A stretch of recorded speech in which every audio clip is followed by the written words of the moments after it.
La la la la, wait till I get my money right.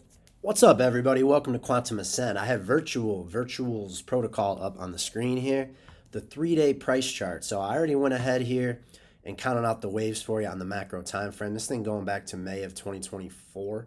So it's only been around a little over a year.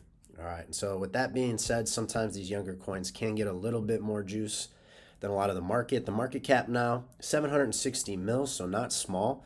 But I will say that this first wave here off the floor went, we got 500% on that wave, and it took back 50% of this drop. So I can show you that just by pulling this right here.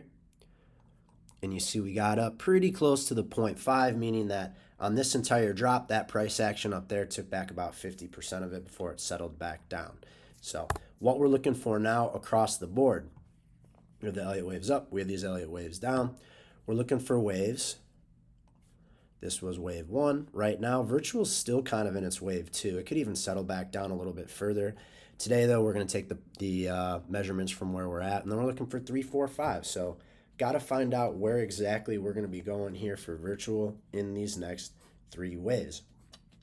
One other thing I want to show you is if I invert this scale, I talk about this crashing pattern quite a bit on the channel, and it looks pretty clean here. We had our 5 waves down for Bitcoin, or excuse me, 5 waves down, but we're really up for Virtual. And the area it came back up to, rolled back up pretty close to that 4th wave here. Wave 3 going into wave 4. That's the area we came down into. Oftentimes what that means is this sets a wave 6. And then on this last one, we should take that out for a 7. And that should be it. So looking at the schematic from this way, sometimes we got to flip it. It does look like we have, even just looking at this, guys, we've been through enough of a bear market now where you should feel like, oh, yeah, this thing's weak. It's probably going to roll over again. And again, it's not actually downside. It is really upside. So that's what we're going to dive into here today. What are our targets for Virtual? Before I do that, guys, join the Quantum Circle, entries, exits, strategy, emotional and mental clarity, 2 daily macro videos.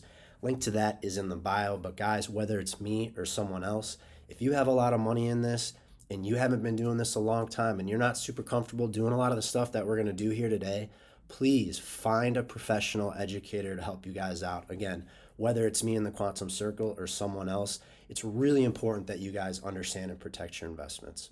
Okay.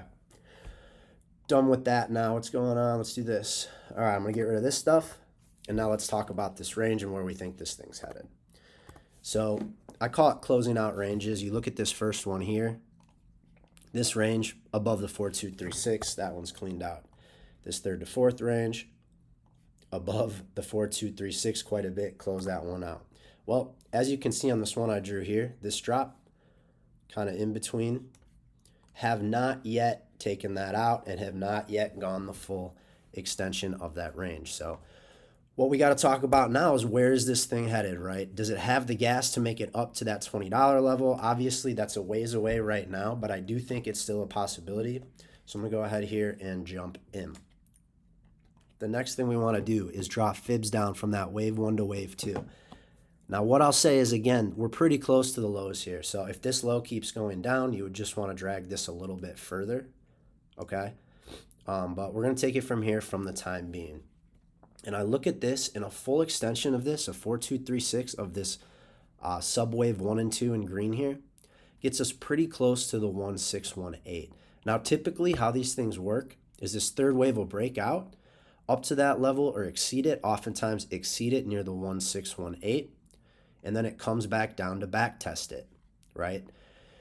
Typically in an alt season, you're going to see a 35 to 50% drop here, and typically it can go a little bit further. On a younger coin like Virtual, we may see a steeper pullback. If you look back here to that high from the Trump pump, this thing dropped 92%.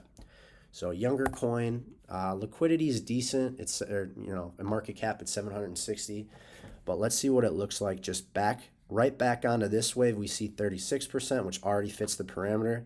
But I see this second wave here in these retracement levels. So where I'm going to be looking here is at the 786 around 414. That gives us a 49% drop. We have a 786 retracement and a wave 2 retracement. So we have a few different things kind of pointing there, and that fits within the parameter. So I'll be looking for wave 4 to drop down there, and as of right now, until we see what happens with wave 3, there's no reason to think this thing doesn't have an opportunity to reach its full extension here on the chart. We've seen on all of these, that reached a full extension, this reached a full extension. Last, we have right there to reach that full extension. So, please excuse my dog. Looking at these wave counts then, wave 1 would be 500%. Wave 3, if this is the low, would be 600%. And then wave 5 would be 400%. I mean, pretty typical for how you could see a movement on this thing, right? Wave 3 is the longest at a 7x. And then you see we have about a 5x on wave 5 and we had a 6x on wave 1. Those two similar in length, wave 3 being the longest and a full extension of this major range here dating back to the Trump pump high. So that's how I'm looking at it for virtual, guys. I feel pretty good about these targets. Again, from where we're at right now, some serious gas. This thing, that's like a 17x. A lot of the stuff we're looking at is between like an 8 and 10x, right? But again, younger coin, less data, more potential, but at the same time, we're going to have to pay attention to what goes on here with wave 3. If wave 3 ends up stopping out shy, we'll come back to the drawing board. We'll have more data then because more price action will have taken place, and we can really try to lock in that 4236, as long as everything still looks like it's playing along. So that's where we are at with virtual, my friends. Like I mentioned, join the Quantum Circle, real-time trades, access to my portfolio, macro analysis, 2 videos a day, a Discord, and I teach you how to do TA just like me. Link to that in the bio. If not, I just really appreciate you guys being here and watching. If you could follow, like, repost. I want to get this info out to as many people as I can before it's too late. So hope you guys are having an awesome Monday. I have a few more rolling out today. I will talk to you then.